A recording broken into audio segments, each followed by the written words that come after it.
اللہ کے رسول نے فرمایا کہ اپنی ماں کے سامنے اف تک بھی نہ کہو، جب بھی بات کرو تو ایک غلام بن کر بات کرو۔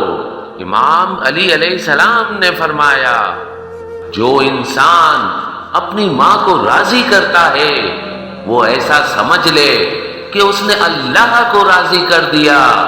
بی بی سیدہ فاطمۃ الزہرا سلام اللہ علیہا نے فرمایا ماں کے قدموں کے نیچے اللہ نے جنت اس لیے رکھی ہے تاکہ انسان سمجھ جائے کہ جنت کی پہلی سیڑھی ماں کی خدمت ہے۔ امام حسن علیہ السلام نے فرمایا اللہ کے دربار میں جو سب سے پہلی دعا پہنچتی ہے وہ دعا ہے جو ایک ماں اپنی اولاد کے لیے کرتی ہے۔ امام حسین علیہ السلام نے فرمایا اگر کوئی اولاد اپنی پوری زندگی اپنی ماں کی خدمت کرتا رہے اور یہاں تک کہ ان کے قدموں میں مر جائے تب بھی وہ اس ایک رات کا قرض بھی ادا نہیں کر سکتا جو بچپن میں ایک ماں اپنی اولاد کے لیے گزارتی ہے۔ امام زین العابدین علیہ السلام نے فرمایا اپنی زبان کی تیزی اس ماں پر مت چلاؤ جس نے تمہیں بات کرنا سکھایا۔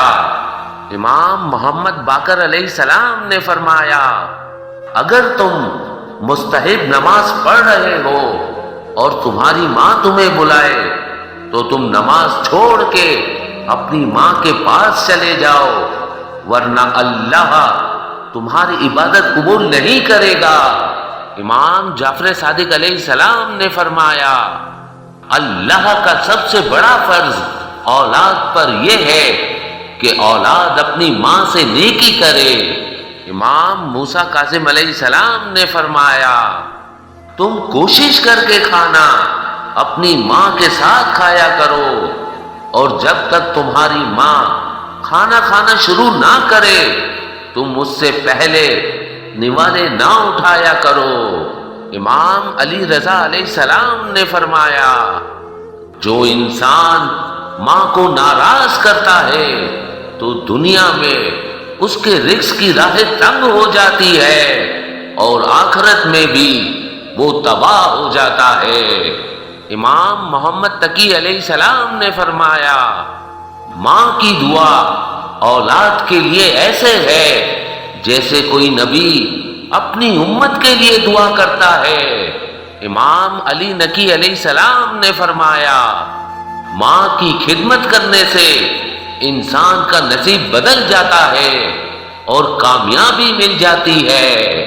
امام حسن عسکری علیہ السلام نے فرمایا اگر کسی کی ماں بھوکی ہو اور اولاد پیٹ بھر کے کھانا کھائے تو فرشتے اس انسان پر لعنت کرتے ہیں۔ امام محمد مہدی علیہ السلام نے فرمایا اگر کوئی انسان پوری زندگی عبادت کرے اور اپنی پوری دولت راہ خدا میں خرچ کرے اور اللہ کے لیے شہید تک ہو جائے تب بھی اس کی شفاعت نہیں ہوگی اگر اس کی ماں اس سے ناراض ہے، اگر اس کی ماں اس سے ناراض ہے۔